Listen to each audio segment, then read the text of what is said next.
Knock knock. Who's there? Ice cream. Ice cream who? Ice cream who? I scream, you scream, we all scream for Halloween.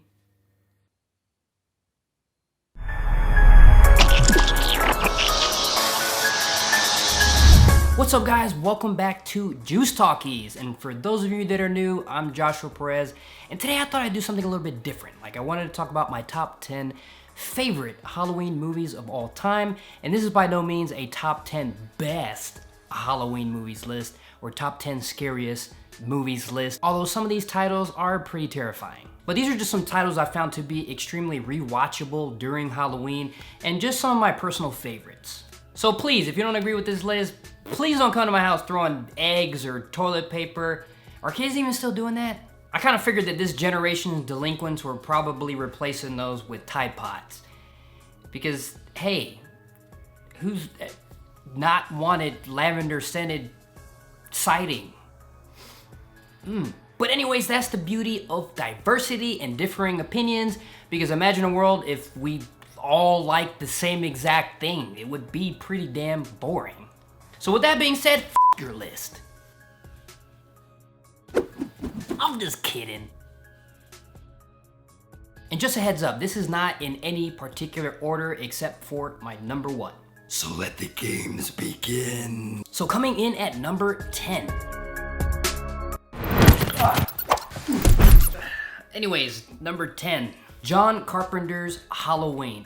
Who saw this one coming? This is the movie that should be on everyone's top 10 list, because this was the movie that kind of redefined the modern slasher film, drawing from inspirations from Hitchcock's Psycho to Texas Chainsaw Massacre. It's just such an iconic horror film. So Halloween is about a 6-year-old boy named Michael Myers who is sentenced to prison after murdering his sister, only to later then escape, and then he sets out to find a new, fresh batch of victims. So right off the bat, what makes this movie such an instant classic and favorite of mine was the cinematography and the lighting, and that's what makes this movie so scary, because during production, they had a minimal budget. They couldn't afford all the, big, expensive equipment and lighting during production, so they had to resort to a lot of daylight, natural lighting, lamps and lights, and that actually worked in their favor because it just gave this movie a natural look and feel, and it made you feel like this was something that could really happen just as the way you saw it. And who'd ever thought that, a tall dude wearing a William Shatner mask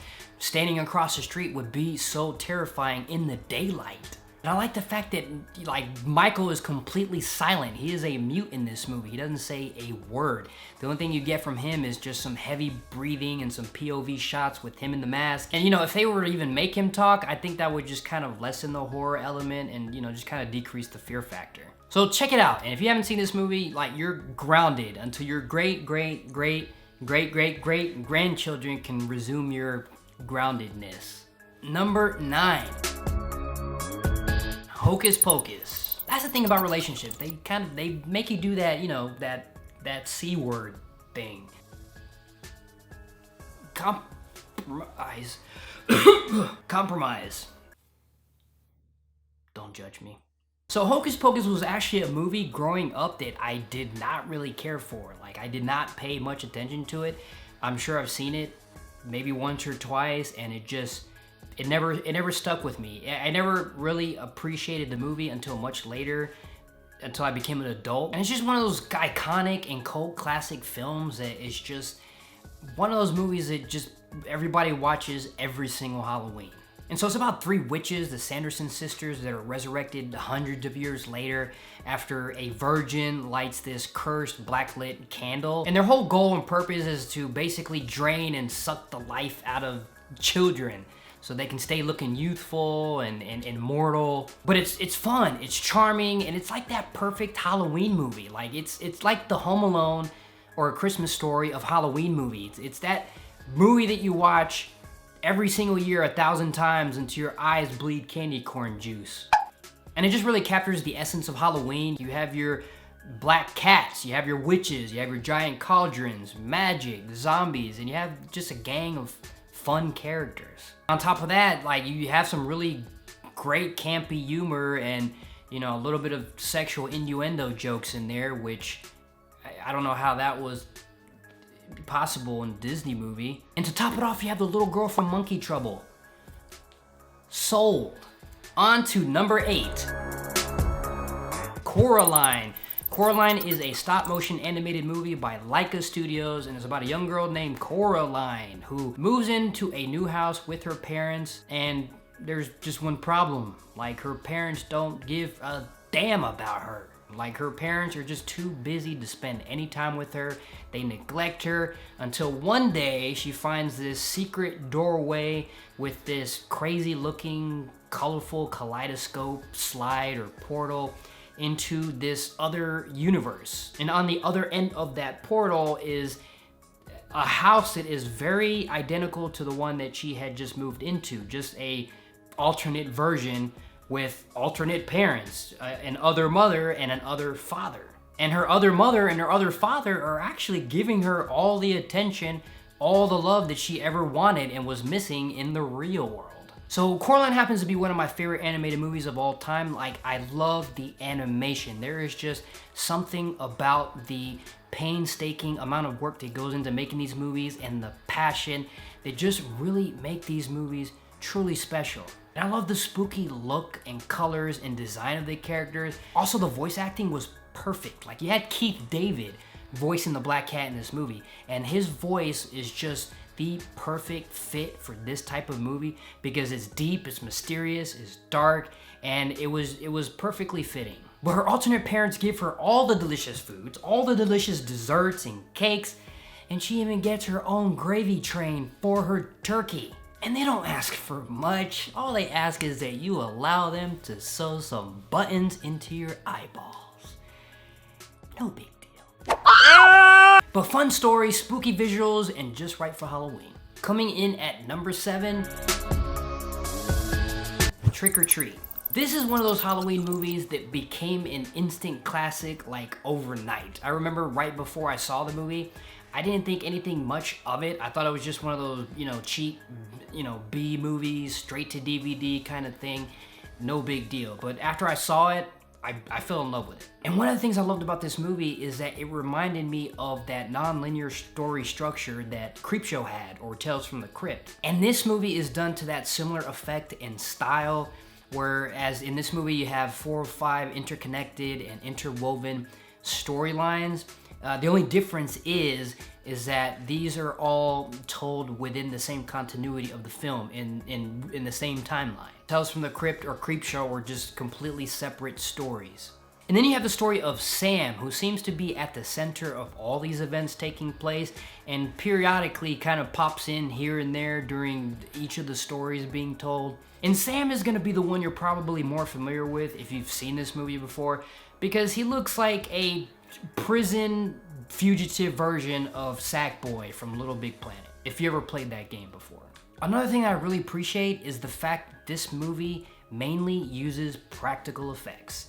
So this is not a big CGI fest type of film, and that is something that I'm really thankful they didn't do in this movie, because it kind of gives it this 80s/90s vibe to it when, you had a lot of horror movies using practical effects, and this movie does it really well. And of the stories, the school bus accident one happens to be my favorite. I won't say any more than that because that'll just kind of be diving into spoiler territory. And as a bonus, that fat curly redheaded kid from Bad Santa is in this.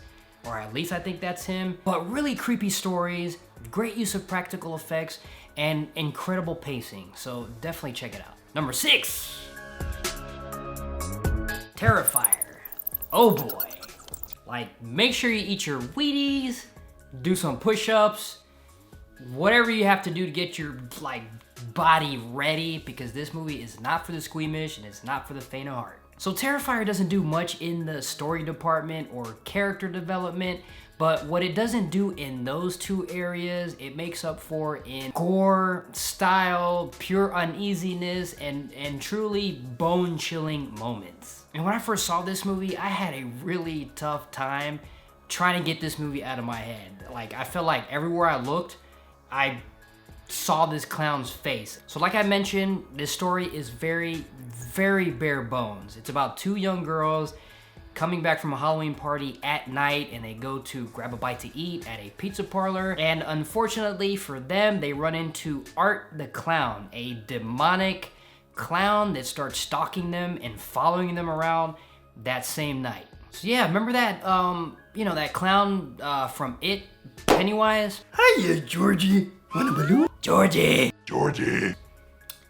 Forget he ever existed, because this clown makes Pennywise look like some little girl's teddy bear. I really like this movie. I love how it's shot. I love how they gave this movie this really 80s grindhouse B-horror movie feel to it. And at the same time, when you add this retro synthwave music, coupled with the visuals, there's just something about the combination of those two that works extremely well in this movie. And some of the kills and deaths in this movie are quite shocking.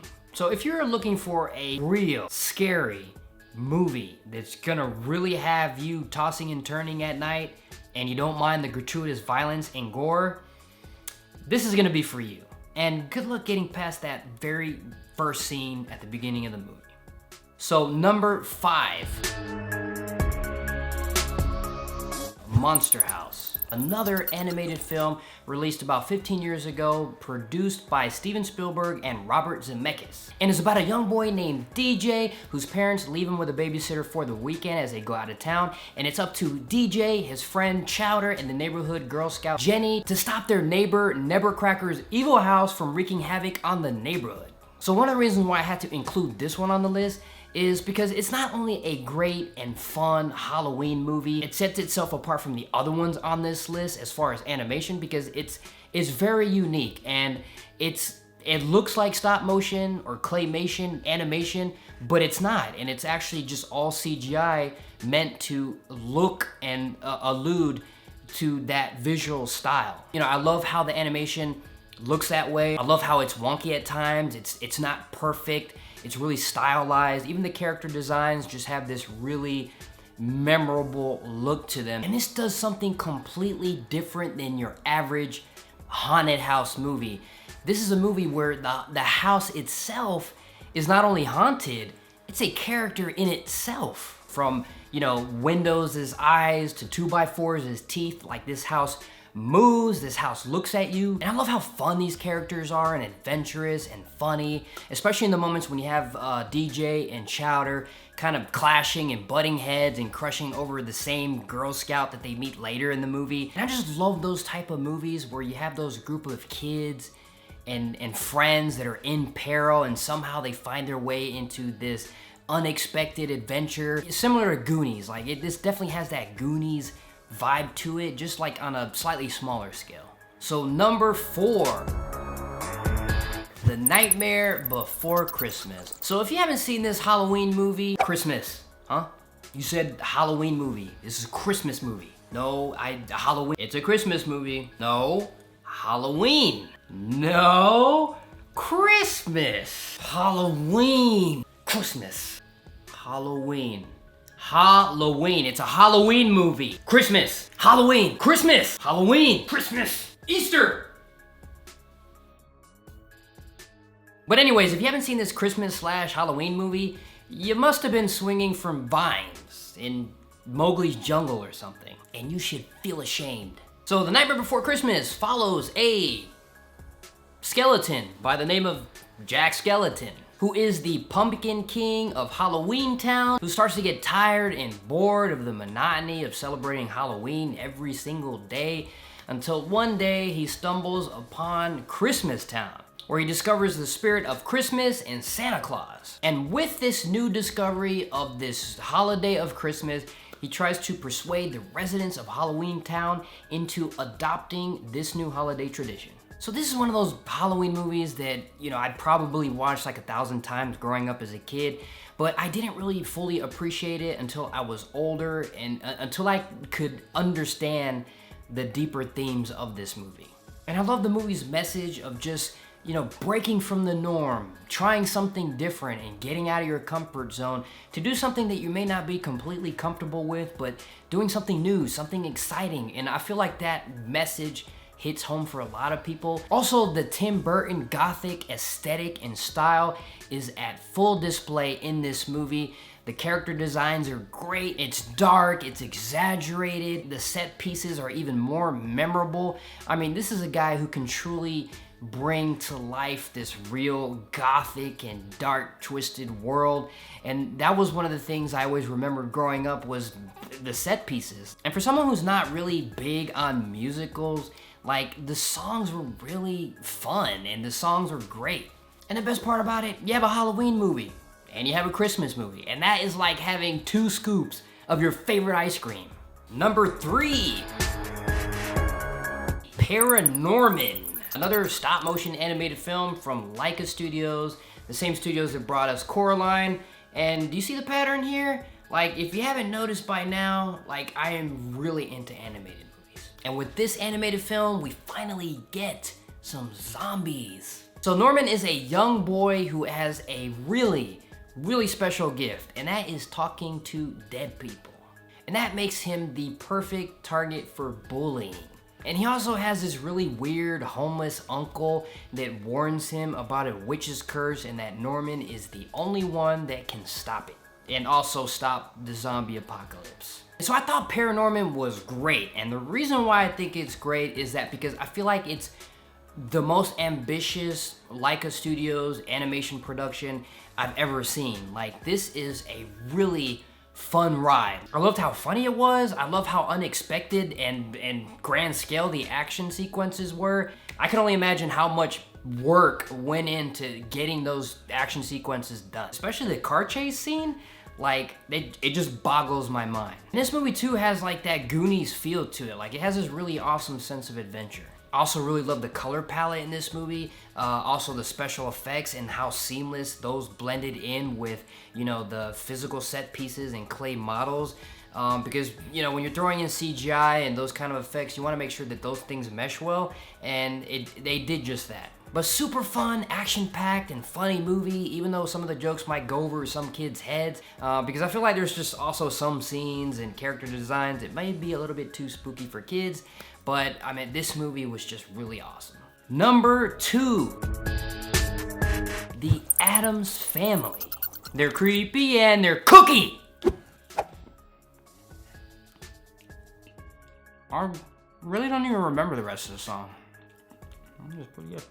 So the Addams Family is about a really strange and really bizarre family, and the family lawyer trying to con the family for their fortune by using some man who closely resembles Gomez Addams' long-lost brother, Fester, who disappeared due to some kind of family dispute. So the Addams Family goes back as far as the 60s when they first started a television series, and then later we got 2 films in the 90s, The Addams Family and then Addams Family Values. And this is one of those family horror movies that, like, by looking at it, you would have thought that Tim Burton was actually behind it, but he wasn't. It just has that same dark gothic style and morbid humor that Tim Burton is so well known for. And that's what I've always loved about this movie, is that dark, morbid comedy, because anything bad that could happen, happens. And sometimes without the Addams Family even being aware of the dangers or what's even going on. So that's what gives it this really cartoony, slapstick feel. Even the characters are extremely weird, but memorable. These are characters you're not gonna forget. I mean, you have Frankenstein's monster, Lurch. You have Wednesday, who is the most serious, monotone speaking little girl you've ever seen. Pugsley, Gomez, Morticia, and a giant broom. I also love the dark visual style. The cinematography was very beautiful in a dark, twisted way. And I like how they remain faithful to the lighting in the 1960s series, with the way they light Morticia's face, with that Venetian noir style lighting. And the jokes and the gags are funny, like, you know, when Wednesday's eating breakfast in the morning and her mom tells her to stop playing with her food, and there is literally something inside her slush or garbage juice or whatever it is she's eating just kind of moving around. Every time she's trying to stab it with a fork, it moves. Just that weird, twisted, like, humor that it can only work in this type of movie. And let's not forget about the music, especially the theme song. Anytime you hear that song, you should be able to immediately identify what movie that's from. And so the music in the movie is really great and you never forget it. So if you're looking for a stylish, dark, gothic, horror / family movie, this is the dysfunctional family comedy to go to. And you can just skip the animated film. You're welcome. I just saved you an hour and a half of your life. And now for my number 1 favorite Halloween movie. Juwon. So for those of you who have never heard of Juwon and don't even know what it is, Juwon was the original Grudge Japanese film before all of the terrible American remakes and sequels came into existence. And this is a movie that I am always talking about. Anytime anyone asks me what my favorite horror movie is or Halloween movie, this is it. And even though I have yet to review Juwon or do a deep dive on it, I have touched on it briefly in my Juwon Origins review a couple of months ago when I was doing some comparisons. And no one even paid any attention to this original movie until later you got the remakes of The Ring and The Grudge. So to give you a brief synopsis on the story, a husband brutally murders his wife and his son, giving birth to a curse within the home, and anyone who enters the home or comes into contact with it is also cursed. So think of it as a domino effect of people getting cursed. So why do I love this film so much, you ask? It's because of its use of practical effects, lighting, and its clever use of sound design to evoke fear and tension. It doesn't rely on over-the-top violence, gore, CGI. It uses its dark, ominous tone and lighting and use of sound to create that unnerving suspense. And this movie breathed new life into the horror movie genre by giving us ghosts that were inspired by traditional Japanese ghost folklore. And it was this movie, along with Ringu, which was the original Ring, that spawned countless sequels and American remakes, as well as remakes of other original Japanese horror properties. But it was really nice and refreshing to have a horror movie that was not completely predictable and that had some really good, genuine scares. And the ghost of Kayako and Juwon, who'd ever thought physical features like long black hair would scare the bejesus out of you? And so those are the reasons why this movie is so near and dear to me. And that is gonna be my top 10 favorite movies to watch during Halloween. This was a tough list to do because there were quite a few other movies that I couldn't quite squeeze into this list that are also other favorites of mine that I usually watch during Halloween as well. But I want to hear from you guys. What are some of your favorite movies to watch during Halloween or your favorite scary movies of all time? Go ahead and drop that down in the comments below.